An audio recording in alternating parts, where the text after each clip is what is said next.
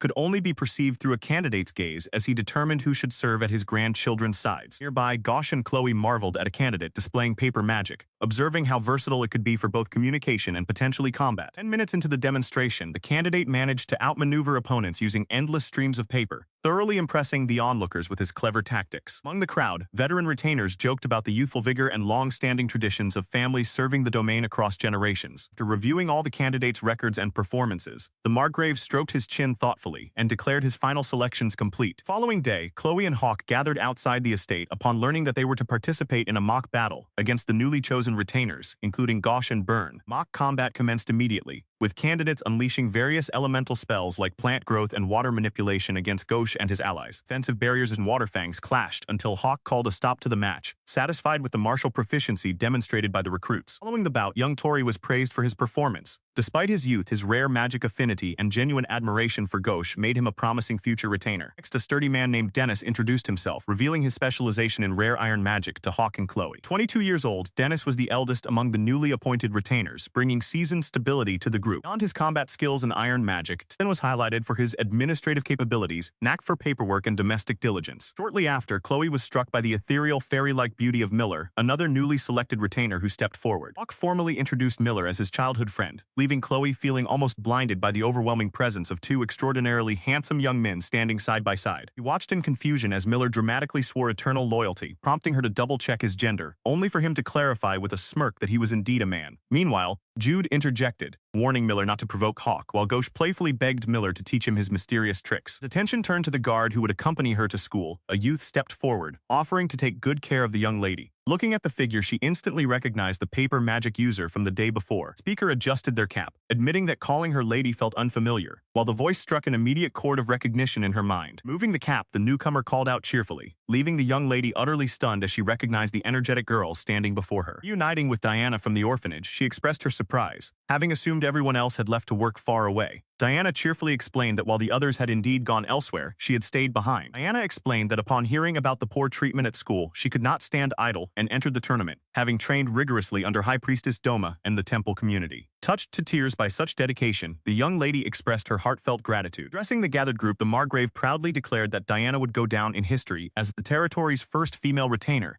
commanding them all to support his granddaughter well, to which they responded in unison. Surrounded by enthusiastic allies, she listened as Diana boldly vowed to protect her with her fiery spirit, praising her impressive magic, until Hawk cleared his throat to regain control of the conversation. Newly appointed retainers pledged their utmost loyalty, moved by the strength shown, while nearby Emil played merrily with one of the retainers, adding a lively atmosphere to the courtyard. Looking at the smiling faces of her brother Hawk and her new retainers, she felt overwhelmed with emotion, realizing how hard everyone was working to protect her. Clasping her hands in prayer, she resolved to become strong enough to answer their feelings. Arriving together in school attire, Chloe and her companions stepped into the bustling courtyard, ready to face the days ahead. Upon returning to the royal capital residence after a month away, Byrne warmly welcomed them back as they prepared for the start of the midterms. Diana, having faked her age to join the same class, enthusiastically promised Byrne she would take great care of Chloe, while Maria returned looking a bit pale from carriage sickness. Byrne fretted over Chloe's well-being, asking if she was eating properly, but she reassured him that she was perfectly fine thanks to her special health potions. While sitting in the carriage, Chloe quietly wished she could stay at the estate forever, dreading the 3 days of school exams she had to endure. Stepping inside the grand exam hall, they immediately noticed the surrounding students keeping a distant, hesitant space from them. Lady Kate and Lord Zack approached, calling out to them while the other students watched in silent suspense. Recognizing the tension, they gently urged Lady Chloe that it was time to move along together. Chloe reflected on how the Rosenberg family had refused apologies from the Armin Trading Company, realizing she just needed to mentally handle the exam and return home safely. As they settled into the examination room, Diana expressed her relief at securing a desk right next to Chloe, while others observed observed their seated arrangements. Once the proctor instructed everyone to be seated and begin, lunchtime eventually arrived, leading Diana to offer Chloe a bite of food. Chloe questioned being treated like a child, but Diana playfully insisted on feeding her, admitting afterward that she had casually copied Chloe's answers during the test. Overwhelmed by Diana's terrifying magical skill of reading papers from 10 meters away, Chloe quietly resolved to send a letter regarding some healing patches for High Priestess Doma. Suddenly, a shadow fell over their desk, startling Diana as a prominent figure approached them unexpected. Lord Seal stepped forward to greet Chloe directly, prompting her to calmly tell Diana that it was alright to step back. He greeted Chloe with refined courtesy, expressing his gratitude after expecting to be turned away, while she warmly introduced her companion, Diana, who had been assigned to accompany her from the domain. Recognizing Diana's origins from Rosenberg, Seal noted her potential skills, leading Diana to nervously apologize for her plain manner of speech, though Seal firmly declared that anyone who harmed Chloe would be considered his enemy. He mentioned that Prince Abel desired to see her. Chloe politely declined, explaining that there was no need for an apology, and that her condition was being managed with Diana's help. Reflecting on how Abel had never appeared in her former life, Chloe urged Seal to ask the prince to forget about her entirely now that he had mastered light magic. Seal gently countered that forgetting her was impossible after she provided the answers Abel sought, but Chloe remained steadfast in her desire to avoid further involvement. Shared his hope for a future under the prince's eventual rule where all children could flourish freely regardless of magical talent, before announcing that their meeting had reached its time limit. Advising them to avoid sudden public visits in the future, Ciel took his leave as the girls cheerfully promised to send word in secret whenever they reported back to Lord Jude. Watching him depart, Chloe felt deep admiration for Diana's impressive tact in bringing the delicate conversation to a smooth conclusion without offending him. The 2-hour gap before their next scheduled midterm exam, Diana suggested spending the downtime in the Academy's library, an idea Chloe eagerly accepted. Stepping inside the quiet rows of books, Chloe felt a wave of nostalgic comfort, remembering how immersing herself in reading had helped ease her pain in her previous life. Browsing through volumes on master and apprentice traditions, she fondly remembered her past teacher, realizing how unexpected it had been to ever find such guidance back then. Memories of her early dreams in apothecary work and plant magic drifted through her mind. The silent atmosphere of the library was interrupted by approaching footsteps. Turning around in surprise, Chloe found Lulu standing directly beside her desk, while Diana watched the sudden encounter with visible caution. Without offering a verbal explanation, Lulu reached out and placed a single sheet of written paper down before Chloe. Looking down at the page, Chloe realized in astonishment that the document was being handed directly to her. She stared down in utter disbelief at the document that had just been handed to her, unable to process what she was seeing. Lulu quietly explained that having heard about her inability to attend classes, she had taken it upon herself to compile a comprehensive summary of the second-year coursework. Handing over the notes in hopes they would be useful, Lulu stood quietly as Chloe observed her black hair styled in low braids, a familiar sight that stirred complex emotions within her. Seeing Lulu felt like looking at a younger version of herself, forcing her to confront bittersweet thoughts of alternate possibilities and the lingering grief over a future she had surrendered. Lulu gently urged her not to make such a pained expression, assuring her that she did not need to offer forgiveness and that it was all right to remain angry, for her affection would never waver. Moved by her words, Chloe passionately declared that if Lulu ever found herself in danger, she would rush to her aid without hesitation, pledging to wield her magic anywhere and anytime to keep her safe. She firmly stated she would never summon Lulu for her own sake, imploring her instead to value herself, protect her own plant magic, and live for her own future as her grandfather would have wanted. As Lulu silently walked away toward the library doors, accepting that their paths might never cross again, Chloe held the notes close to her chest, finding peace in the quiet closure. The stressful examinations finally behind them, excitement filled the air as plans were made for their remaining time before returning to the estate. Chloe eagerly suggested visiting a renowned cafe in the royal capital, pointing enthusiastically to its picture in a guidebook. Following day, Chloe stepped out in a charming commoner disguise, wearing round glasses alongside her companion and Maria to enjoy an assortment of decadent pastries. Companion marveled at how effortlessly Chloe blended in as a commoner, though she gently questioned whether such conduct was proper for a noble lady. Chloe brushed off the concern, feeling safe with Maria present, though she quickly noticed that Maria was looking noticeably pale and unwell. Arriving at the stylish cafe, they settled at a lovely outdoor terrace table since the indoor area was completely filled. As 6 seasonal cakes were ordered, Maria sheepishly admitted her recent concerns about weight gain, only to be playfully reassured that it was merely a happy addition. The delicious spread arrived. Everyone admired the exquisite presentation of the desserts. Noticeably subdued, Maria opted to pass on the cakes and stick to juice, prompting her young lady to affectionately offer to secretively finish her portion. Pleasant tea time was suddenly interrupted when a refined gentleman approached their table, addressing Chloe directly by her noble title. Standing before them bowing deeply was Derek Armin, the head of the famed Armin Company and father to Kate. Chloe greeted the company head calmly, acknowledging the medical matters that had previously connected them, However, the atmosphere shifted when Derek openly confessed to having placed her residence under surveillance just to secure this conversation. Rather than reacting with panic, Chloe remained completely unfazed by the revelation. She had already grown accustomed to constant watchfulness from the royal family and competing noble houses who monitored her every move. Without warning, the prominent merchant dropped to his knees in a dramatic bow, humbly begging for forgiveness regarding his daughter's past insolence toward the young noblewoman. Realizing the scene was attracting unwanted public scrutiny, Chloe agreed to move inside to a private VIP suite. The group was ushered into a lavish room that had conveniently not been available to ordinary patrons moments earlier. While settling into the private room, Diana swiftly activated her specialized magic, drafting a detailed transcript of the encounter and preparing to dispatch it immediately to their allies. Across the kingdom, an origami paper bird infused with Diana's magic burst through a window, delivering the crucial intelligence directly into the hands of Byrne and Lord Richard. Observing her companion's quick thinking, Chloe quietly admired how reliable Diana was. The magical messenger ensured that her family remained instantly informed, preventing any strategic disadvantage in delicate negotiations. Resuming their conversation, Chloe pressed Derek on his true motives, pointing out that she bore no personal grudge against his daughter. The desperate merchant pressed on, explaining that mere indifference would effectively ruin his standing. Losing all pretense of composure, Derek lowered his head in utter humility, openly pleading for a public gesture of forgiveness because his company desperately needed their help. He listened attentively as news of the incident spread rapidly from students to their parents and throughout noble society, exposing how Zack and Kate's version of events was entirely built on lies. Prince Abel had used his light magic to treat her after she collapsed, rendering her return to the academy impossible as she was ushered back to the domain. Fallout left no one willing to conduct business with such a company, especially after turning Prince Abel into an enemy and angering the Margrave of Rosenberg. Any sensible adult could discern that her account was the absolute truth. Maria noted that they had brought this misfortune upon themselves, prompting Chloe to inquire if the main concern was how the scandal affected their business operations. Maria gently chided Diana for her bluntness, remarking that Kate and Zack had simply picked the wrong fight, having been sheltered their whole lives without understanding how to face real consequences. She agreed with their assessment. Chloe voiced her concern that asking forgiveness from a young girl was cowardly, urging Byrne to step in and handle formal negotiations on behalf of the company instead. Byrne stepped forward to handle the discussions, reassuring everyone that he came voluntarily. The desperate president eagerly agreed to whatever terms were required to clear the bad rumors. Amidst the heavy discussions, Maria suddenly felt unwell and hastily fled the scene to avoid seeing a doctor, leaving the group to manage the business affairs in her absence. Reflecting on the painful incident in the classroom, Chloe resolved to handle the situation for her brother's benefit, fully embracing her duty as the daughter of a lord. Byrne finalized the stern terms of agreement. The Armin Company would always purchase Rosenberg products at a premium markup, supply emergency ingredients without delay, and act as a reliable source for Chloe's needed medicine. Grant them true forgiveness and public redemption, Byrne proposed that Chloe make a storefront purchase from Kate to demonstrate that relations were restored, while Kate would gain much-needed experience in the field. Anna scoffed at the idea of Kate gaining experience, pointing out that Chloe cultivated dangerous materials through all seasons and ventured into hazardous territories herself. Merchant accepted all conditions with deep gratitude after learning that Chloe had spent days in the mountains harvesting rare ingredients like the Drew mushroom herself. Exhausted from using so much magic, Diana was commended for her help, while Derek Armin humbly requested an opportunity for Viscount Fiddler's family to apologize directly. Byrne issued a stern final warning that no second chances would be given if any harm befell Chloe again, sending a chill through the merchant as they prepared to depart. Satisfied with striking a favorable deal that would repair reputations, she smiled warmly, hoping her efforts would truly aid her brother and protect their domain. The following morning, her finest recovery potion had proven completely ineffective, leaving Maria's illness uncured and her condition worsening despite their best efforts. Recognizing that Maria was in no state to endure a grueling carriage ride back to the domain, she urged her nanny and Byrne to remain in the capital to rest, though Maria protested being separated from her young mistress. Upon learning that Maria refused to see doctors out of sheer dislike, instructions were given to dress warmly, only for Emil to create a floating spherical contraption to carry the patients comfortably through the sky. The magical sphere soared into the air to remain unseen. She called out her final instructions to Byrne, before turning to thank Gosh for joining her return journey to the estate. Before they could depart, Grand Fiddler arrived to formally present his son Zack, offering the young noble's labor to the Rosenberg domain as promised in their earlier agreement. Despite doubts about Zack's capability, warned that the urgent 4-day horseback ride would be arduous for a highborn noble, Zack optioned to back out, yet he stubbornly insisted on accompanying them. Pleading earnestly for a chance to prove his worth and earn redemption through hard work, Zack won her approval, and together the party galloped off toward the Rosenberg territory. Surrounded by his companions, Hawk pondered how the situation had devolved into such a mess, silently exasperated by the recent turn of events after Lord Zack collapsed from horseback riding. He discussed how Zack had fainted immediately upon departing the capital, concluding that despite the inconvenience, hosting a fellow noble whose territory lay far south could yield strategic benefits. Hawk agreed to oversee the guest himself, reasoning that a noble was best handled by another noble, leaving the rest of the group to consider the practical gains. While Hawk promised to discipline the guest for any rudeness toward Chloe, Gosh playfully pleaded for leniency, and Chloe dismissed her faithful informants to take a well-deserved rest. Reuniting with Emil, Chloe immediately inquired about Maria's health, learning that her beloved nanny remained reluctant to see a doctor and was currently resting at the temple. Upon arriving at the temple, Chloe was warmly greeted by High Priestess Doma, whom she affectionately addressed before inquiring directly about Maria's condition. Doma revealed in hushed tones that Maria suffered from a serious condition she herself was unaware of, sending a wave of panic through Chloe at the thought of losing her. Entering the room, Chloe gently asked Maria how she felt, to which the nanny reassured her that light healing magic from the priests had already brought some relief. Meanwhile, outside, Emil teased Gosh about his motion sickness from air travel, prompting an embarrassed protest as Chloe called Byrne inside to listen. Byrne standing anxiously alongside them, High Priestess Doma prepared to deliver the diagnosis, causing Chloe to worry if her custom potions had failed. Doma astonished everyone by announcing that Maria was 4 months pregnant, leaving Byrne completely stunned in disbelief. Maria recalled how a previous quack doctor had declared her womb permanently damaged after a past miscarriage, but Chloe realized with a shock that her experimental potion regimen had secretly healed her. Doma confirmed Chloe's realization, explaining that the potions had fully restored Maria's reproductive health, bringing tears of wonder to the young girl's eyes. Chloe reflected with deep emotion on how her modest potion making had truly managed to save Maria and grant her a second chance at motherhood. Overwhelmed with joy, Maria and Byrne embraced tightly in tears, overcome with gratitude for the miracle that had been bestowed upon them. She wept tears of joy alongside her husband, deeply moved as their young mistress embraced them both and offered her heartfelt blessing to raise the unborn child together in the estate. They walked outside. The young girl paused, reflecting on how her beloved caretaker had been like a mother to her throughout her 14 years, yet knowing it was now time to let her build a family of her own. Calling 14 years of warmth and maternal affection, she patted her little companion dragon on the head, steeling her resolve to step forward into maturity as her caretaker moved on to motherhood. Later in the drawing room, Zack sat stiffly under the stern gaze of the young mistress and Hawk, trying to navigate the awkward formalities of how they should address one another following his recent reprimand. Discussing future plans, Zack expressed his intent to assist in gathering potion ingredients near the sea, prompting the group to deliberate on procurement strategies and the necessity of diving for rare materials. Challenged by the former butler regarding his lack of underwater experience, Zack insisted on proving his sincerity and vowed to practice diving relentlessly to aid the domain. Following a grueling speed march across harsh terrain, the group successfully arrived at Totori Coast just before winter set in, marveling at the vast ocean before them. Dressed in their swimsuits, the young mistress teased Zack about his attire, though he defensively maintained his focus on the task while admiring the serene coastal surroundings. Diving beneath the waves, the young girl joyfully discovered abundant dapo shells nestled on the seabed, realizing their immense potential for crafting essential medicines. Surfacing beside Zack, who emerged breathless from the depths, she watched as he strove to push past his limits to demonstrate his dedication. Impressionably, Zack displayed his mastery over water magic, holding his breath underwater for extended periods to ensure maximum ingredient collection efficiency. After returning to shore and enjoying a hearty meal of fresh seafood, Zack pushed himself back into the water, determined to harvest as much as possible despite the physical strain. Expecting the massive harvest of ingredients, the former butler calculated that such a haul would normally command an exorbitant price, realizing how deeply dedicated their mistress was to funding medicine for the needy. Carrying the heavy buckets along the shore, the ex-butler explained to Zack that their young mistress's selfless actions were entirely aimed at providing affordable medicine and supporting the local populace. As they discussed the rare magical beasts roaming the frontier, Gosh listened intently, realizing that their gentle mistress possessed power formidable enough to hunt even high-ranking creatures herself. Stood quietly by the shore, his previous arrogance utterly shattered by what he had witnessed. When asked if he still harbored any desire to demean Lady Chloe, he could only stammer in deep remorse, unable to deny her extraordinary virtues. Realizing how deeply he had misunderstood her, he dedicated the following month to tireless labor across the domain, leveling up 15 times through sheer effort. When the time finally arrived for his departure back to the capital, Chloe offered him a warm farewell, expressing her sincere gratitude for his hard work. Bowing deeply before her beneath the falling leaves, he offered a formal and heartfelt apology for his past ignorance, confessed how blind he had been to her selfless dedication to others, and begged for her forgiveness. Chloe readily forgave him, encouraging him to return for further training during the busy seasons, which inspired him to work even harder to earn her trust. His departure, daily routine returned to the Rosenberg territory. Chloe prepared specialized prenatal nutrient potions for Maria, who had recovered from her morning sickness enough to assist around the estate. Meanwhile, as winter drew near, the temporary grass wall constructed earlier began to wither, prompting Chloe to prepare for its complete dismantling. Accompanied by her grandfather and an escort knight named Miller, Chloe set out to inspect the border. She noticed Miller carried a remarkably gloomy expression, unaware that he was quietly fretting in fear that she might come to despise him. Stepping forward to assist with the dismantling, Miller unleashed a high-level fire spell, summoning incineration flames that cleanly swept away the decayed vegetation, leaving Chloe in awe of his elemental prowess. Chloe praised his magnificent display of fire magic, but Miller responded anxiously cautiously, explaining that because fire naturally counters grass magic, he had been terrified she would hate him for possessing such an attribute. Moved to tears by her genuine enthusiasm and acceptance, Miller dropped to his knees, pledging his undying loyalty and lifetime of service in gratitude for her kindness. Chloe reassured him that she held no hatred toward fire magic itself, only toward those who had mistreated her for her own magical limitations. Her grandfather then explained that Miller's mother had once been saved from a fatal lung disease by Chloe's remedies, inspiring Miller to become her devoted retainer. Realization washed over Chloe that her alchemy had been touching and saving lives far beyond her immediate sight, filling her heart with warmth and joy. They rode back together across the open lands. Miller revealed with a bright smile that he also possessed grass magic himself, a fact cheerfully confirmed by her grandfather as they journeyed. As winter drew to a close, Chloe returned to the capital to sit for her end-of-term examinations. Renegable Diana and Byrne, she found a sense of peace at the estate. Byrne scolded her daily via paper bird messages for mastering return messaging, but neither Zach nor Kate bothered her anymore, allowing her to study uninterrupted as the exam days approached. Suddenly, two unfamiliar students approached, identifying her directly as Chloe of the Wardship of Rosenberg and demanding that she accompany them without delay. Outraged by their impudence, Byrne and Diana immediately interjected, demanding to know how they dared speak so rudely to Lady Chloe. Unshaken, Nietzsche stepped forward to question who had commanded them to accuse Chloe's group of insolence. He reminded them that while he was well aware of all the nobles and royals enrolled at the academy, the two messengers clearly did not rank among those of Lady Chloe's stature. Messengers revealed that Prince Dominic had summoned her, leaving Chloe bewildered. She recalled how the royal family had promised to keep him away, wondering why he was going through such hassle, instead of using proper official channels through her estate as previously agreed. As they rode in the carriage, Chloe pondered the prince's sudden summons. Her companions reminded her that Prince Dominic had promised not to approach her anymore after losing their duel. Yet it seemed he was finding ways to bypass his word, prompting her to realize she needed to take action. Determined not to collapse under pressure, as she had in their previous encounter, Chloe resolved to face Prince Dominic head-on this time. She outlined her strategy to hit first, securing the assistance of both Byrne and Diana to ensure he couldn't pull any further stunts. Diana enthusiastically cheered Chloe on, eager to see her thoroughly defeat the prince. As Byrne served, he gently reminded Diana that this was a diplomatic meeting rather than an actual fight. Turning to Byrne, Chloe expressed her gratitude. Byrne reassured her with a warm smile, expressing his happiness that she was finally leaning on them, emphasizing that they had done nothing wrong and would handle everything fairly and thoroughly. Reflecting on her past, Chloe realized that carrying every burden alone had only led to failure. Embracing her companions as a true family, she felt empowered to face any upcoming conflict together with those who supported her. Dressed in an elegant new outfit, Chloe prepared for the rendezvous.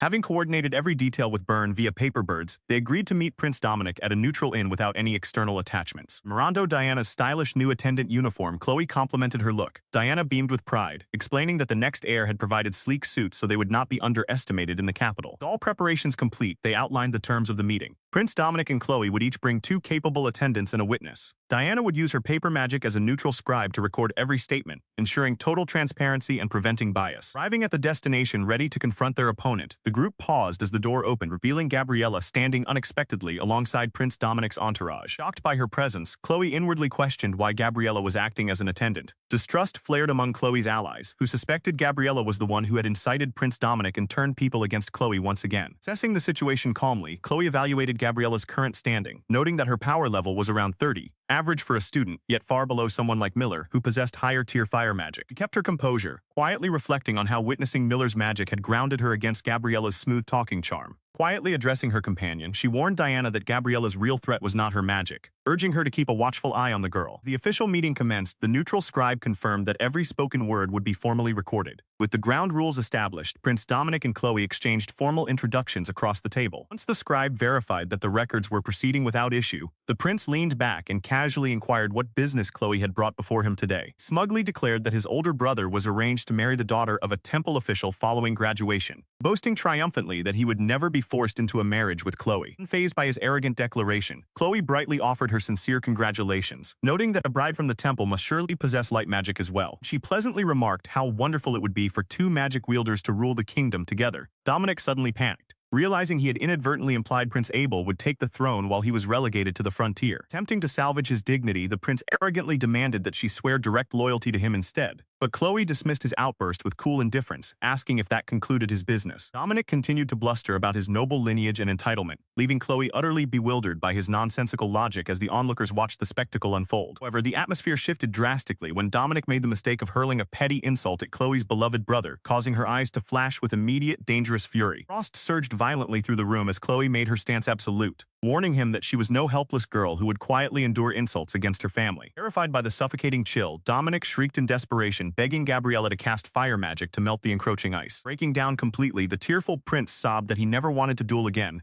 or even see ice, pleading frantically for her terrifying brother never to come near him again. As the icy commotion settled, the room fell into a stunned silence while the scribe and CL turned to Gabriella for an explanation regarding the prince's pathetic display. Stumbling over her words while Dominic sulked beneath a blanket, Gabriella confessed that the prince had brought them here, claiming he simply wanted to clear up a misunderstanding. She sheepishly revealed the pathetic truth. Dominic had been so deeply traumatized by Chloe's brother that he couldn't sleep, and he had set up this meeting solely to beg Chloe to keep her brother away from him. He stood shaken as the official proceedings concluded, trembling over whether he would face arrest for disrespecting the prince. The elderly official quickly reassured him that the fault lay entirely on their side, sealing the agreement. With the scribe finalizing the documentation, the tense meeting officially came to a close as servants helped clear the room. The scribe confirming that there were no issues with the document's contents, temper-proof paper magic was applied so that both the royal family and Rosenberg would retain an official copy. Diana expressed her heartfelt gratitude to Chloe, who stood alongside Gabriella as the formal interaction drew to its end. Gabriella probed further, asking Chloe directly if she lacked interest in Prince Dominique or if she was instead targeting Prince Abel, wondering how shameless she could be. Chloe remained cautious, careful not to give away anything that could be twisted, while Diana stepped in to scold Gabriella for prying into Chloe's personal feelings. Surprising everyone present, Chloe turned toward the scribe and requested that her entire conversation with Gabriella be officially recorded as well. Turning back with a calm smile, she pointed out that it was only fair to ask Gabriella whether she herself held an interest in either prince. She went on to note that Prince Dominique already had a fiancé from the Marquis Lesper family, yet Gabriella maintained a suspiciously close relationship with him despite that fact. Flustered by the sharp turn of events, Gabriella quickly apologized and withdrew her questions entirely. Moments later, Chloe celebrated a complete victory with her companions, who praised her flawless comeback and dark expression that had utterly crushed the arrogant prince. Reflecting silently on her success, she realized that through her own strength and the support of her loved ones, she had managed to sever another thread of karma tied to her past life. Her celebration was abruptly interrupted when a delivery arrived directly from the royal family. Inside the parcel was a formal dress alongside an invitation to Prince Abel's upcoming graduation. Whispers ripples through the grand hall as guests turn their heads, immediately recognizing Chloe Rosenberg's presence at the graduation party. Chloe reflects on how far she has come, having put past rejections behind her as she reminds Diana to stay close by her side during the event. His eyes fixate on them, Zach feels the overwhelming pressure of being chosen as Chloe's escort, realizing the strategic weight behind their appearance together. Zach sweats nervously under the collective glare of every admirer in the room, feeling like he has suddenly made enemies of all the men attending. Chloe offers warm compliments to Diana, reassuring her that her custom dress suits her beautifully, despite Diana's self-conscious doubts. Vern reminds Diana that as a retainer representing House Rosenberg, wearing a proper dress is an absolute necessity to uphold their standing. Music swelling in the hall, Chloe commands Zach to take her hand for her very first dance, aiming to restore her family's public image. Stepping onto the floor, Chloe admits her lack of dancing experience, playfully warning Zach that he will need to lead through her clumsy steps. Zach accepts the honor of being her dance partner, though the shared moment comes with its fair share of accidental footstepping as they spin together. Chloe later approaches Kate to offer Zach for a dance, helping alleviate any lingering social tensions between their families. Kate expresses deep gratitude regarding the ongoing medical partnership, reassuring Chloe that no ill will remains between them. Observing the dance floor from afar, Emil notes that Chloe finally seems relaxed, prompting Diana to suggest grabbing a snack together. Lord Seal politely interrupts to request a dance with Chloe, leaving her with little choice but to gracefully accept the request from a senior. Stepping onto the dance floor, Seal reveals his ambitious plans to enter the royal palace as a civil officer and eventually become a diplomat. Chloe expresses surprise that he passed the senior exam, while Seal gently explains his desire to test his own capabilities beyond his family name. Admitted that many found his career path unexpected, though Chloe reassured him that becoming a diplomat suited his thoughtful nature perfectly.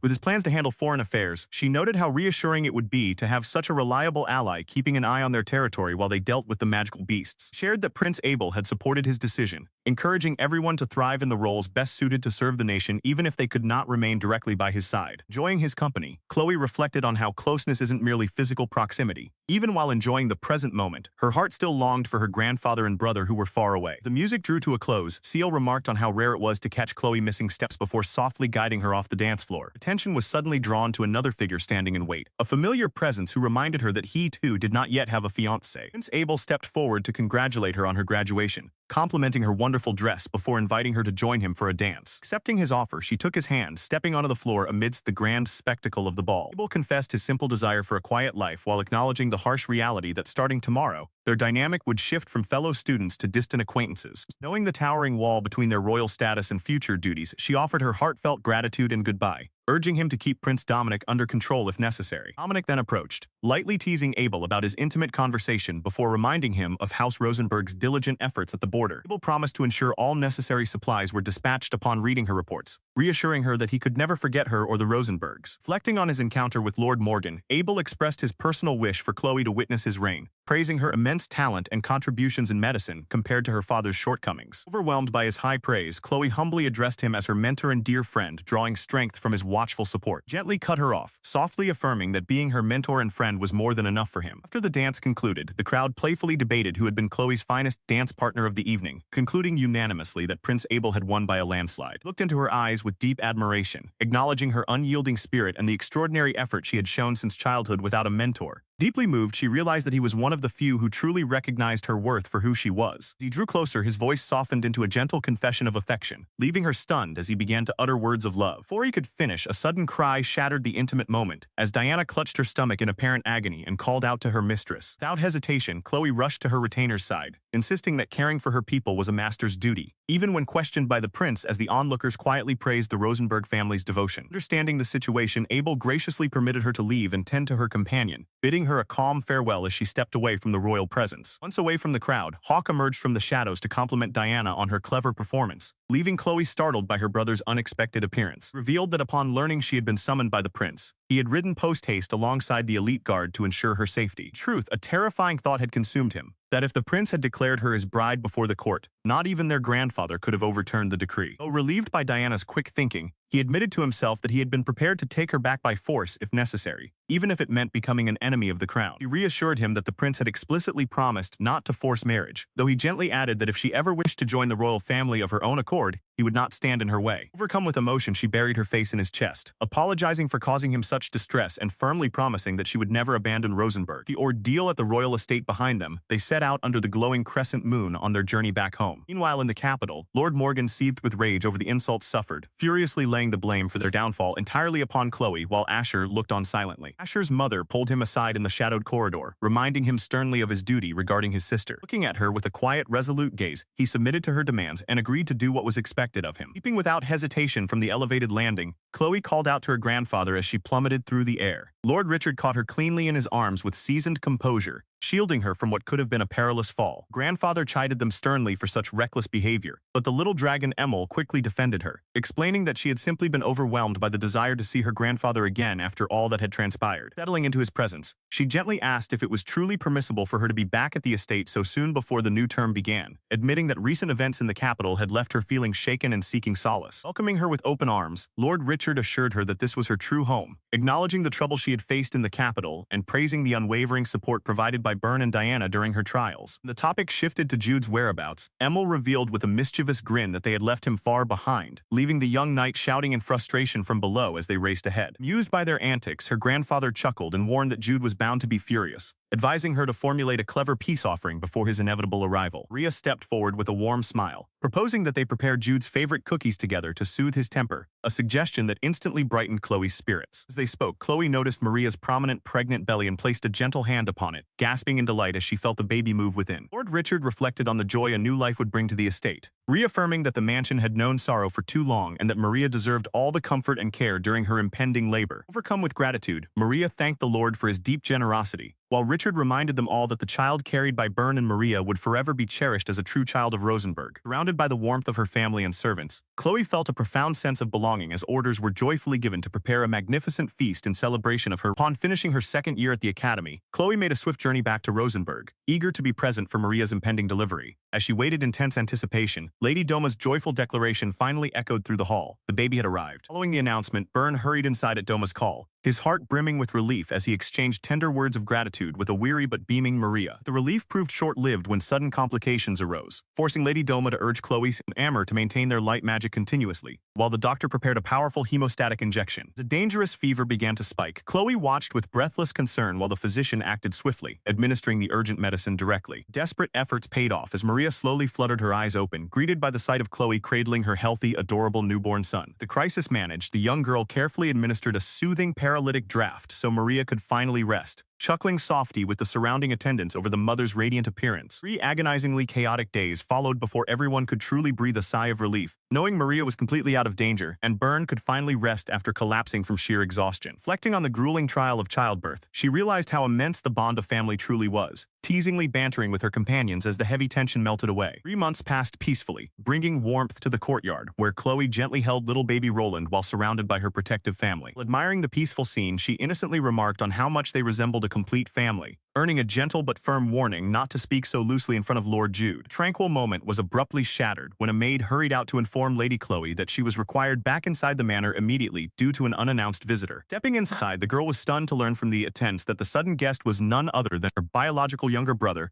Master Arshel, now 13 years old. Mind raced with uncomfortable memories from her past life, recalling his arrogant nature, before raised voices echoing from the grand chamber dragged her back to the present. Approaching the hall, she witnessed the boy throwing a fiery, impudent tantrum directly at their grandfather, shouting loudly about family matters. Before the situation could spiral out of hand, Jude intervened forcefully, pinning the arrogant youth down and delivering a stern reprimand regarding his disgraceful conduct toward a noble superior. Kept the furious youth pinned firmly to the floor while Chloe stepped forward, producing 2 vials of truth serum. Tired of the endless roundabout arguments and blatant lies, she proposed that both she and Arshel drink the potion so that only indisputable facts would remain. Though Arshel struggled desperately beneath the knight's heavy hold, he was forced to listen as she prepared to administer the serum. The potion taking effect, the questioning turned directly to Arshel's motives, asking if he was attempting to curry favor with the first prince. Arshel spat back that he despised the prince and had no interest in becoming a consort. He confessed that his father had secretly dispatched assassins after Marquis Morgan found out about Chloe, before bitterly complaining about how weak and useless his own father was. Arshel's arrogant temper flared as he boasted of his own raw strength, claiming he was far superior to their father, and had already slain 50 magical beasts on his own.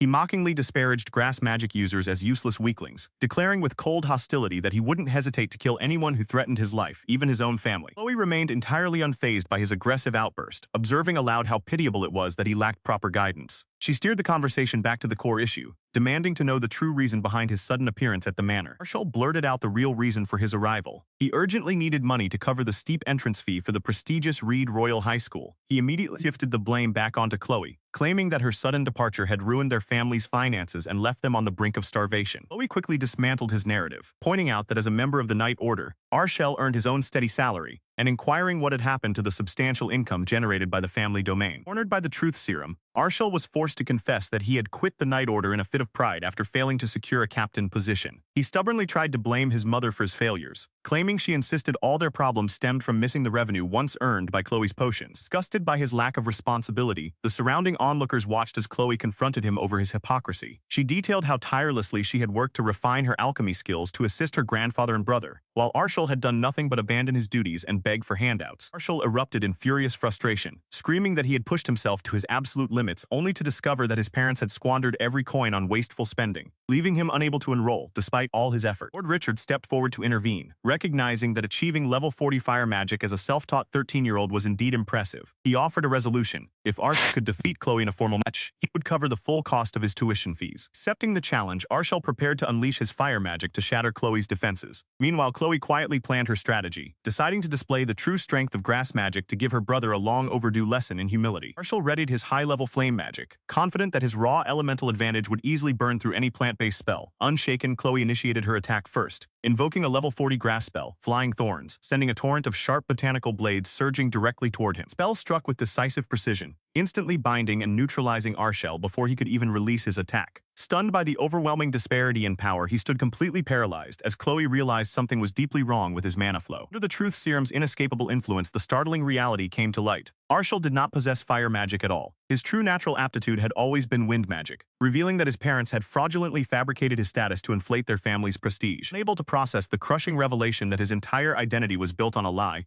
Arshel completely lost control and lunged forward in a desperate frenzy. Seeing the violent threat to the young lady, Jude shouted a sharp warning for Chloe to step back. Lunged forward in a fit of rage, but before he could strike, Chloe threw her arms around him and tackled him straight to the grass. The sheer force of her sudden embrace sent both of them tumbling onto the open ground. And beneath her, he thrashingly demanded that she release him immediately. Yet Chloe only held him tighter, her tears overflowing as she repeatedly whispered heartfelt apologies into his shoulder. Tears streaming down her own face, she gently explained that she had suffered just as deeply, softly asking why he had left her behind. Her tearful confession struck him core deep, causing his own eyes to burst into uncontrollable sobs as the wall of resentment collapsed. In that vulnerable moment, memories of their early childhood flooded back, a time when they lovingly embraced as brother and sister, bound by pure affection before their family tore them apart. Upon arriving at the sanctuary, Chloe was urged to rest after making sure Arshel was placed safely in a guest room. Despite her weary appearance, her mind remained weighed down by heavy guilt over leaving her younger brother behind in that harsh household for so long. She reflected on how she had been the only one saved, while he suffered alone without any chance to escape. She realized that while she had memories from a past life, Arshel had possessed no such advantage. Doma reminded her gentle young charge not to place all the blame on herself, acknowledging the difficult position everyone had been in.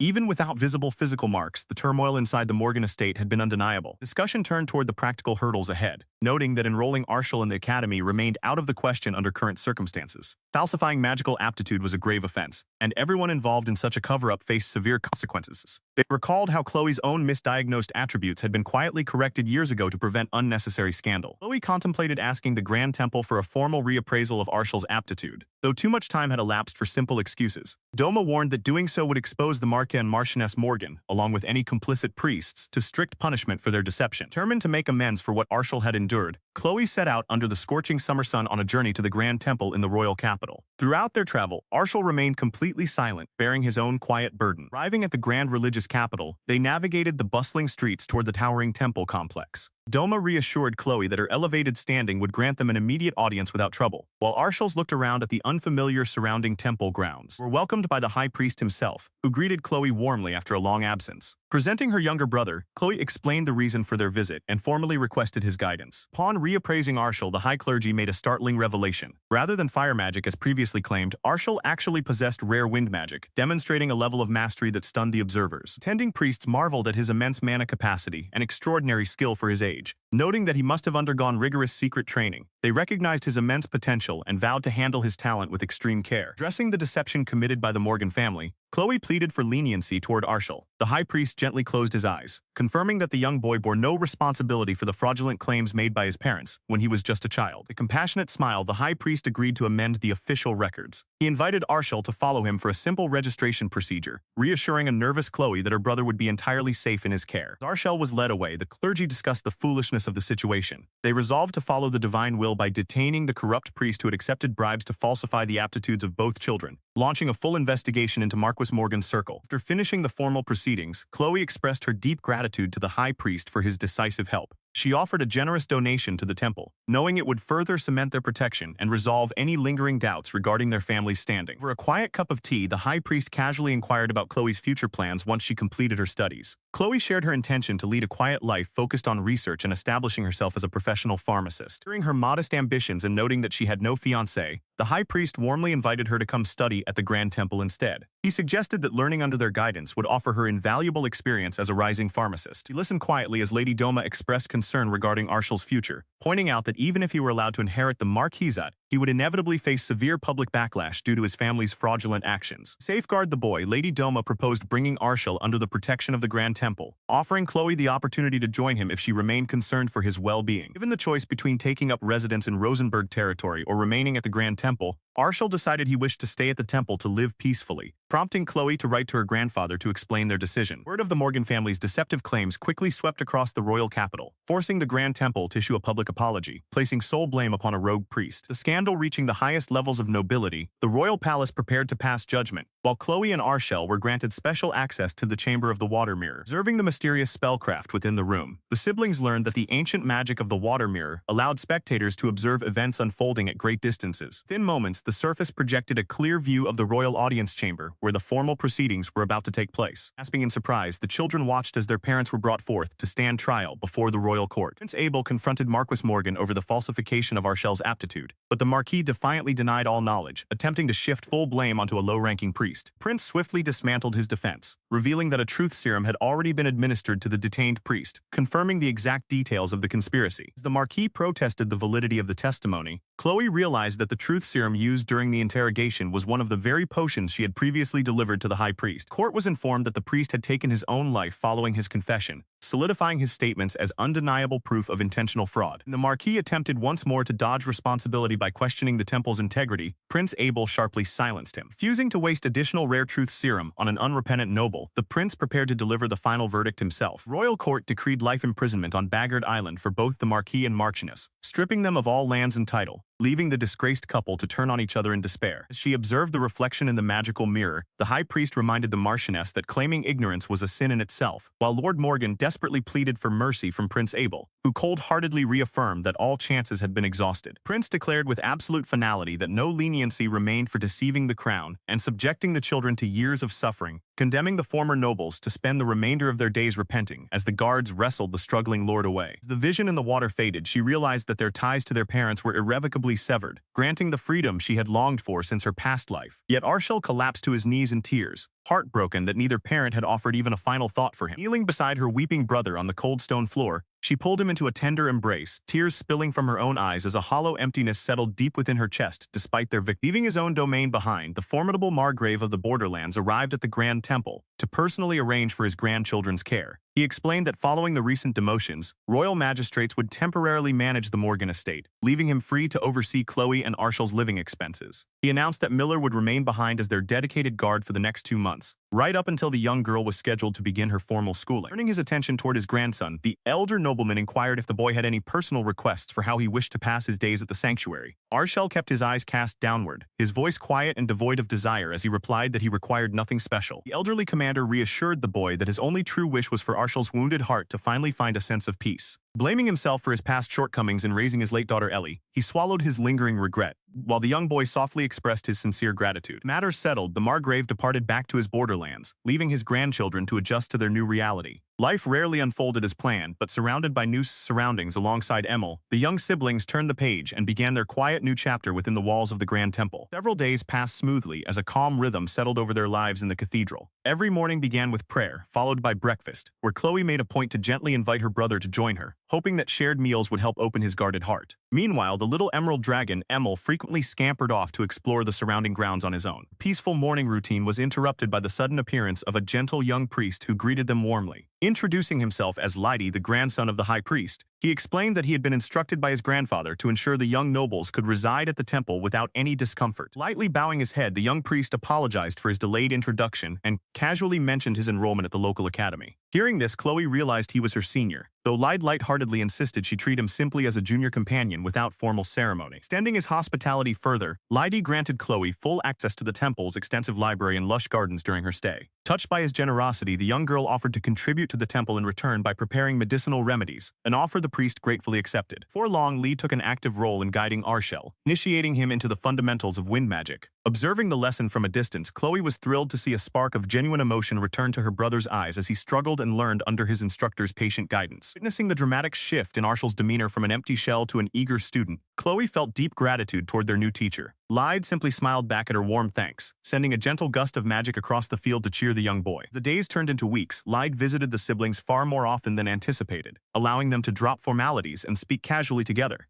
Observing how the young priest sympathized with Arshel's tragic upbringing, Chloe reflected on the deep emotional scars her brother carried despite his current comforts. Reflecting privately on their past, Arshel remarked that physical shelter and clothing were useless without love and warmth, pointing out that their own biological parents had been poisonous to their well-being. He commended his sister for escaping that toxic environment, acknowledging her strength in developing her own power. Recognizing Lyde's exceptional skill as a high-level magic master, Chloe formally requested that he take complete charge of Arshel's training. In exchange, she asked if he would accompany her into the restricted sanctuary grounds to observe the rare glowing purple flowers she had noticed earlier. Lyde willingly agreed to guide her into the sanctuary, reassuring her that her magical dragon companion would be fine by her side. Left behind to ponder his casual remark, Chloe found herself intrigued by the priest's mysterious ability to communicate so naturally with spirit beasts. She gazed in awe at the primeval forest stretching out before her inside the sanctuary, where a dense barrier permitted entry only to those with master-level light magic. Lord Lyde easily guided her past the invisible threshold, pointing out the ancient, untouched surroundings. As they walked, he explained the strict hierarchy of the priesthood, noting that among the thousands of priests, only 10 held the prestigious special grade priest. Realizing that Lyde had attained this elevated status at such a young age, she marveled at his extraordinary magical talent. Turning his attention to the surrounding flora, Lyde examined a specimen of Shiren grass, confirming it possessed no special medicinal properties. He graciously expressed his willingness to assist her and Prince Abel, while Emil hovered nearby, intrigued by the secret grimoire of the Rosenbergs. Discussion shifted toward the ancient myths and religious doctrines taught by the temple, specifically a tale regarding a mortal maiden who fell in love with a deity. She pondered whether Lyde harbored a similar perspective on romantic devotion given his high position. Lyde abruptly suggested that if she were to marry Prince Abel in the future, it would foster a beneficial relationship between the temple and the royal house. Surprised by his sudden bluntness, she listened as he openly evaluated the political advantages of such a match. She countered his pragmatic view, questioning if he was attempting to use her to strengthen ties between the religious and royal institutions. When Lyde pressed whether she sought romance in marriage, she frankly admitted that a mutually beneficial arrangement suited her fine. Her heart remained entirely devoted to her homeland of Rosenberg, making it difficult to imagine ever leaving it behind. While she had not entirely closed her mind to the concept of love, her absolute priority remained the protection and prosperity of her people. Lyde admitted with a sigh that he too had no choice but to enter a political marriage eventually. His casual revelation sparked her curiosity, prompting her to ask who his prospective partner might be. Without hesitation, Lyde disclosed that his intended bride was Princess Elizabeth. Hearing that name brought her to a sudden standstill, her thoughts racing as she questioned the underlying motives of Prince Dominic. Dark memories from her past life surfaced, recalling how Princess Elizabeth had treated her with utter coldness, regarding her as nothing more than a pebble on the road while others actively targeted her. Gasping for breath, she struggled to overcome the wave of anxiety washing over her, realizing that Elizabeth was the same age as Arshil and would soon be entering the academy alongside them. Hyde continued explaining the delicate political balance, noting that the disparity in status between a priest's daughter and a prince meant the temple needed a strategic counterweight, placing the burden directly upon him. Vehemently voiced his unwillingness to marry Princess Elizabeth, seeking sympathy from her regarding the upcoming arrangement. Recognizing that Princess Elizabeth possessed a sharp, calculating mind even more formidable than the queen's, she resolved to maintain extreme caution and avoid any contact with her once academy life began. He recognized the field of flora immediately as zero grass, though Lord Lyde noted how unusual it was to find it in such a spot, explaining that it served as a simple painkiller. Looking closer, she realized there was more to the plant than he let on. While a low-level grass mage could only refine a painkiller from it, a single spoonful in her hands could be crafted into a lethal poison. It was not an exceptionally rare toxin on its own. Its true nature posed a far darker significance. Calling her previous life, she remembered that this was the sole poison to which she had never developed a tolerance, a potent agent used specifically for suicide. Maintaining her composure, she asked Lord Lyde for permission to take a small sample back with her, assuring him she would only brew medicine under a priest's supervision. Meanwhile, little Emil began acting strangely, wandering off toward the deeper woods, prompting Lyde to suggest returning to the entrance soon. Taking his leave, Lord Lyde explained that he needed to offer a prayer at the altar deeper within the sanctuary before parting ways for the day. Left behind near the towering trees, she watched Emil trek further into the sacred grounds, wondering what secrets were truly enshrined deep within the heart of the sanctuary. Accompanying the high priestess on her patrol to a neighboring village, Chloe and Arshil were assigned to assist with local tasks. Reaching the village's windmill, Arshil took charge of operating the heavy millstone, tasked with turning the sails every 2 minutes to control his wind magic precisely. The local villagers lined up with their harvest. Chloe stepped forward to organize the crowd while the senior priestess departed with the village chief. With focused concentration, Arshil directed gentle currents of wind magic toward the massive blades of the windmill, sending them into a steady, rhythmic spin. Observing his determined posture, she noticed an earnest expression on his face that had been absent during their time at the temple. He apologized to the waiting villagers for the delay, and immediately set to work grinding their grain into fine flour, earning heartfelt gratitude from everyone present. Curious about his methodology, she questioned why he did not simply crush the grain directly using magic, instead of relying on the mechanical structure. He explained that setting up a sustainable system the villagers could understand and maintain on their own was far more valuable than a temporary magical display. Watching him interact so gently with the local people, she realized that being needed and appreciated was helping heal his guarded heart. A young village girl soon approached them, offering a cup of fresh water as a token of appreciation for their hard work. Accepting the cool drink drawn straight from the well, the young boy smiled softly. Chloe reflected on how she had once viewed wind magic purely as a destructive force for battle, only to see it transformed here into a tool of comfort and livelihood. Sitting together on the grass overlooking the windmill, she expressed her admiration for his skills, noting how revered wind magic was throughout Retham. He quietly admitted that while such praise was flattering, applying magic to practical areas like medicine and daily labor was far more complex than simple combat. Continuing their conversation in the shadow of the spinning sails, he detailed the painstaking process of gathering data to refine herbal remedies. She listened intently, gaining a newfound respect for the intricate balance required to turn magical energy into tangible aid. Pressed by his dedication, she complimented the delicate way he wove his magical power. Their quiet moment was interrupted as Lord Lyde approached, informing them that it was time to prepare for their return to the Grand Temple. Spurred by a sudden burst of spirit, he challenged her to a horseback race back to the temple stables. She teasingly offered him a head start, but he proudly rejected the handicap, determined to compete fairly. Before she could even finish setting the start signal, he kicked his horse into a sprint, taking an immediate lead. She burst into laughter at his eagerness, calling out that he was cheating as she spurred her own mount to chase after him. Upon arriving at the temple grounds, the exhausted boy dismounted, thoroughly spent from the sudden sprint. Lord Lyde watched them with a fond smile, noting to himself how warmly the two interacted, looking just like devoted siblings. Reflecting on the passage of time, she realized that only 2 months remained before her stay at the temple would end. Her thoughts were interrupted when Emil fluttered over, followed by Lord Lyde, who requested a private word with her in the sacred grounds. Heading toward the secluded area under the pretext of gathering herbs, she noticed that the small dragon was acting unusual and restless. Lord Lyde instructed his accompanying guard to step back and remain out of sight, ensuring absolute privacy for their conversation. Suddenly, the small creature warned her that he had been secretly drugged with sleeping potion juice, struggling to stay conscious as his eyes drooped. Realizing that a hidden trap had been sprung within the vast, isolated sanctuary, she froze in alarm. She stood astonished before a glowing altar deep within the sacred grounds, where a smooth, massive dragon egg rested peacefully. Watching carefully as Emil inspected the mysterious egg, she noted that its condition mirrored how the small dragon had once been unable to hatch on its own. Emil explained that while he was Gaia's direct offspring, this abandoned egg must have belonged to different dragon parents who had perished long ago. Curious about its survival, she pondered how the temple kept the egg alive through secret arts despite lacking a true magic parent. Emil detailed the intricate requirements of dragon hatching, pointing out that combining energy from multiple priests was insufficient compared to the immense power required. They discussed the egg's ownership. Emil gently expressed his discomfort at watching a fellow dragon's magic slowly rot away in isolation. Connecting the clues together, she realized that Lord Lyde had been secretly infusing his own magic into the egg to establish control over the future creature. Determined not to let another dragon become a tool for power, Emil agreed to help her find a way to save the egg without relying on force. Emil casually revealed his subtle sabotage,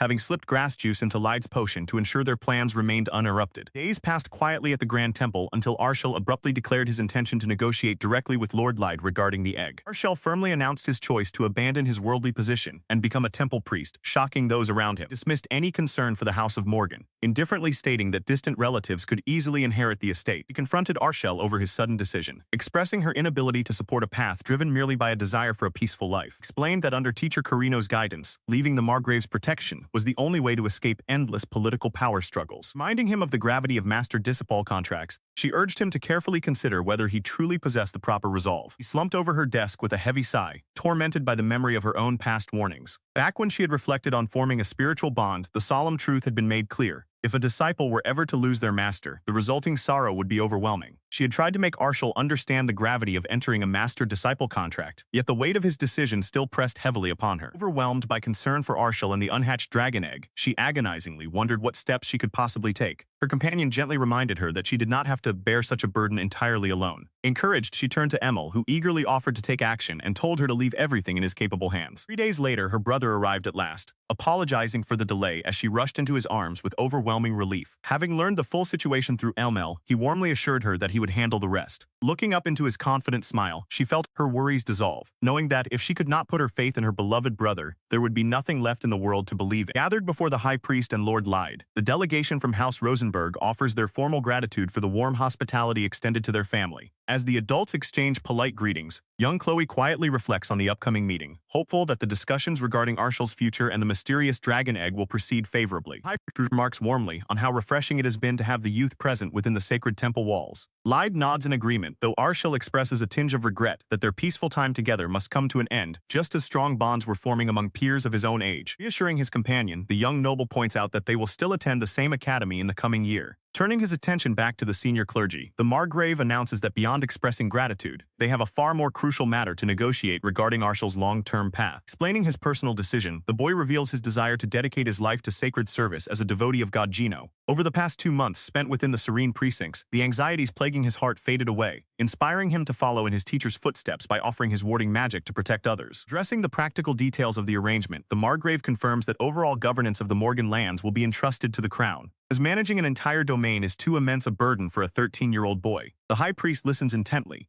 seeking clarity on what will become of the young noble's standing. Outlining the formal requirements for religious initiation, the high priest explains that entry into the clergy demands both a priestly recommendation and a reliable guarantor. He inquires who will assume responsibility for securing Arshal's place and funding his lifelong stay at the sanctuary once his domain is surrendered. Directly probing the esteemed leader of House Rosenberg, the priest asks if his noble family is willing to serve as Arshal's permanent patron in times of need. Watching the exchange closely, Chloe shrewdly discerns that the clergy is evaluating whether accepting the boy yields tangible benefits for the temple. Without hesitation, the formidable Margrave pledges that his house will act as Arshal's steadfast guarantor across generations. However, the high priest emphasizes that mere wealth and backing are insufficient. The boy must possess genuine value and personal strength to avoid being marginalized within the order. Prompted by the priest's strict conditions, the Margrave reveals that the boy indeed holds a unique talent capable of making an irreplaceable contribution to the sanctuary. Surprised by this claim, the high priest demands to know the exact nature of this extraordinary power. Delivering a profound revelation, the Grand Patriarch discloses a divine mandate granted by the ancient dragon of Rosenberg, declaring that the sacred egg enshrined within the temple is its destined mate, and demanding that they ensure it successfully hatches. The astonished clergyman requests an immediate elaboration on such an unprecedented decree. Counting the miraculous event, the commander explains how the Grand Dragon personally manifested within the holy precinct to deliver its command regarding the unhatched egg. Recognizing the indisputable authority of the ancient creature, the high priest admits that its divine will must be obeyed without question. Addressing the core issue, the high priest notes that relying solely on priest light as the magic parent provides insufficient mana for the egg to awaken. Consequently, an additional magic parent with immense power must be appointed, prompting the clergy to ask how such a delicate balance can be achieved. Listening to the discussion, Chloe considers her own continuous channeling of magic into the relic, wondering if her light attributes are what the divine dragon truly requires. Meanwhile, the noble leaders debate whether royal intervention should be sought or if the dragon's sacred existence ought to remain strictly confidential. Formulating their strategy, the patriarch proposes appointing Arshal as the secondary magic parent for the dragon's egg due to his immense mana capacity. He warns that rejecting this role would cause the egg to perish, grieving the legendary dragon and bringing misfortune upon the domain for centuries. The mutual understanding reached, the clergy agrees to the terms, granting Arshel a respected, stable position within the holy temple, while pledging to guard the dragon's secret. Watching the final arrangement take shape, Chloe realizes that the companion destined to foster the legendary dragon's egg has been right beside them all along. He raised a vital concern about Arshal's wind magic, pointing out that pouring her own mana into it was meant to foster light magic. Lord Lyde confirmed their cooperation with the temple, while emphasizing the necessity of honesty, reminding them that even with wind magic, a dragon continually absorbs light magic from its designated parent even after hatching, making external assistance essential. Turning directly to Lord Lyde, a polite request was made to prioritize the hatching of the precious egg above all else. Asked about unreasonable demands that might sadden the dragon, Lyde explained that treating dragons merely as human weapons crushes their hearts, causing them to lose their sense of self and leading to another tragic failure. He reflected on ancient scriptures describing subjugated dragons losing their sanity when their will was ignored, recognizing the immense weight of the decisions resting upon the House of Rosenberg. Appreciating their transparency, Lyde promised to consider Arshal's initiation favorably, leading Arshal to bow deeply and express his sincere gratitude for their consideration. Calling gentle words of advice, the encouragement offered to Arshal emphasized opening his heart to trusted family members rather than bearing burdens in isolation. Listening closely to these heartfelt exchanges, she pondered whether these genuine sentiments were what her brother truly needed to hear all along. Before long, it was officially decided that Arshal would become one of the Dragon Egg's magic parents, enrolling in the temple seminary as an acolyte, and completely altering his previous dark destiny. During a solemn ritual, Arshal pledged his absolute loyalty as a disciple to Lady Doma, swearing to devote his life to learning from her and standing by her side. The months that followed, Arshal found a welcoming sanctuary within the temple walls, growing closer to his mentor and excelling in his duties. Reflecting on his miraculous transformation, she felt deep gratitude toward her grandfather, the high priest, and Lord Lyde for giving Arshal a true place to belong. Turning his attention back to her, Jude warmly mentioned his plans to assist with the upcoming harvest and work diligently for the domain once his tests concluded. They walked together. Jude admitted feeling a slight touch of jealousy over how preoccupied she had been with Arshal lately, reasserting his determination to remain a constant pillar of support. Expressing his steadfast resolve, Jude declared his unwavering commitment to stand as her brother and protect her, seeking a fierce, unbreakable bond of mutual trust. Looking into his eyes, she felt the profound depth of his devotion as he promised to walk alongside her as an equal, bound exclusively to her. He froze in complete shock as Jude held her hand softly, uttering a confession that shattered her world. He loved her not simply as a sister but as a man loves a woman. Overwhelmed, she tried to process his sudden declaration, but Jude admitted his intense jealousy whenever Prince Abel or Arshal drew near, insisting that being mere siblings was no longer enough for him. Fearful of losing the bond they had built, she wondered if their peaceful days were over, yet Jude vowed to declare his true intentions directly to their grandfather once they returned. Seeing her distress, Jude offered a gentle apology, explaining that the fear of losing her forever had forced him to gather the courage to speak his mind. Solemnly declared that if she were to perish, He would follow her into death, promising to give her all the time she needed to figure out her own feelings while keeping things as they were. Tenderly caressing her face, Jude reassured her that no matter how his role changed, his love for her remained absolute and unwavering. Leaning in close to her flushed face, he whispered one last binding truth. She was his entire reason for leaving her heart in turmoil. Chloe watched as her brother departed for his domain, marking a heavy transition in her life. High Priestess Doma noted how oblivious Chloe seemed to the true nature of Jude's feelings, while Emil teased that Jude had simply been direct about his devotion. Curious about the sudden shift in atmosphere, the priestess inquired if something had transpired between them. Emil insisted that Chloe was completely clueless in romantic matters, pointing out how Jude had boldly spoken his mind. Astonished by their insight, the young girl learned that everyone around them had already recognized Jude's feelings long ago. The spirit companion revealed that even the guards had a tacit agreement to let Jude make his move first without interference. Reflecting on the past, she pondered whether Jude's devotion was rooted in romantic affection or familial care. Having dedicated her life to protecting both him and her grandfather, she questioned if she had ever viewed him as a potential husband, or if her heart lay elsewhere. She had originally planned to quietly step aside once her brother married to avoid becoming a burden. Yet his unexpected declaration of love had shattered her quiet resolve, leaving her utterly uncertain of what steps to take next. Doma cautioned her that with her glowing reputation as an apothecary, noble suitors would inevitably seek her hand for political gain. Yet Chloe quietly resolved that no one could ever hold a more special place in her heart than her brother. Offering reassuring words, her companions reminded her that Jude was willing to wait for her to sort out her emotions. Comforted by their support, she decided to take her time in discovering her true feelings. Following day at the Grand Cathedral, Chloe prepared to work alongside High Priest Zilni. Meanwhile, Doma and Zilni discussed the Margrave's deep affection for Chloe, while acknowledging the delicate secret regarding the dragon's egg in their care. Upon arriving at the cathedral grounds, Lyde warmly greeted young Arshel, who appeared hesitant and caught off guard by the unexpected encounter. Observing the awkward interaction, Chloe lamented internally that as his elder sister, she should have been the one to teach him basic etiquette, though Lyde smoothly brushed off the formality. Presenting the glowing dragon's egg nestled within a basket woven with grass magic, Chloe was asked by Grand Priest Zilni to demonstrate the precise method she used to channel her magic into the vessel. She detailed how weaving grass allowed her to contain the magic power without leakage,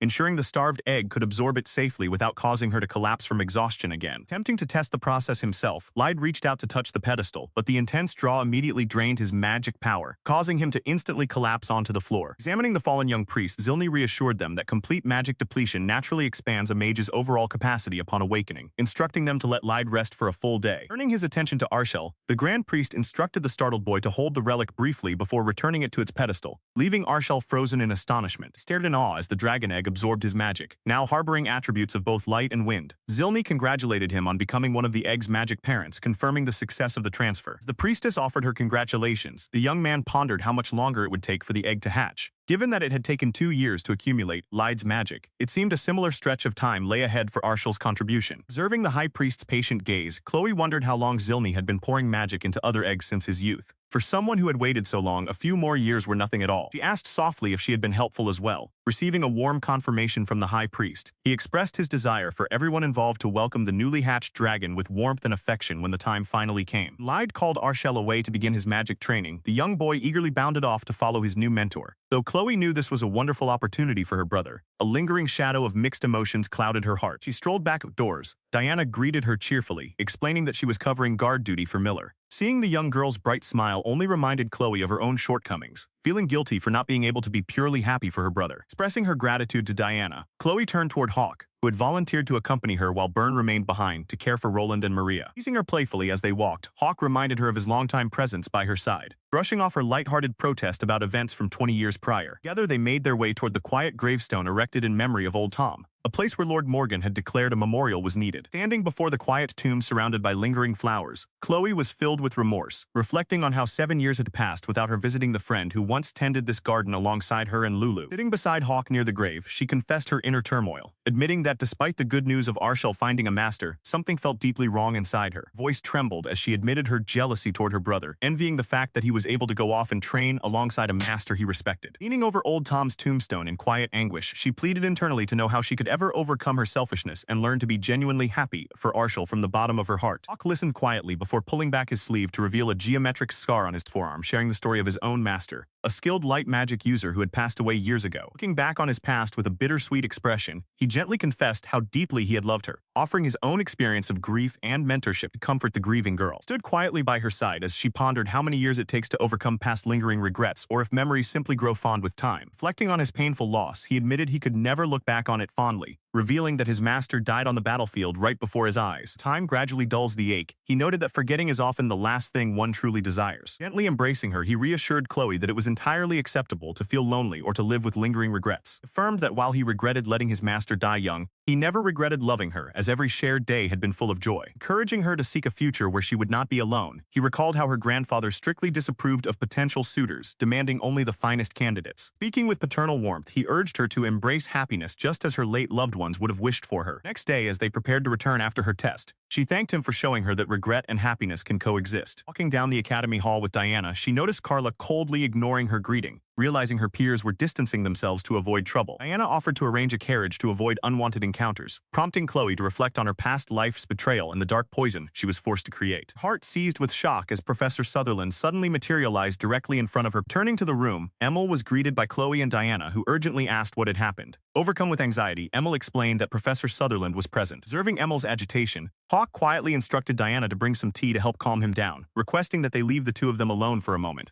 Accepting the directive, Hawk assured them he would handle things as desired. As they settled down, Emil offered an apology for losing his composure, but Chloe reassured him gently, expressing gratitude while acknowledging that Dominique was the very person who had caused his death in prison in his previous life, making his fear entirely natural. Shifting the focus to Peter Sutherland, Hawk asked if Chloe remembered anything from meeting him, offering to review the documents gathered by his brother. He noted that Sutherland was hired that year as a professor of natural sciences and was in charge of mathematics lectures. Reflecting on her past life, Chloe recalled that Sutherland was a foreigner who did not belong to any local faction and conducted his lectures in a detached manner. Though she wasn't sure of his noble status back then, she recalled how he spoke to her with a look of concern when she was struggling against her circumstances. He continued reflecting on how they were instructed to gather under the professor's protection, believing at the time that it was for their own safety. Unbeknownst to them, they were being used. 4 students with 4 great magic affinities grouped together under assumed nicknames. Calling the nicknames assigned to them based on their affinity colors, she noted that she was green. The tall boy who used iron magic was silver. The chubby boy with wood magic was brown, and the curly-haired girl with black hair was color. Chloe elaborated that color magic could alter the physical appearance of objects and people, prompting Hawk to realize that Lyde used it to change his purple hair to brown so as not to stand out at school. Counting the subtle manipulations, Chloe explained how the professor made them create poisons to assassinate high-ranking figures,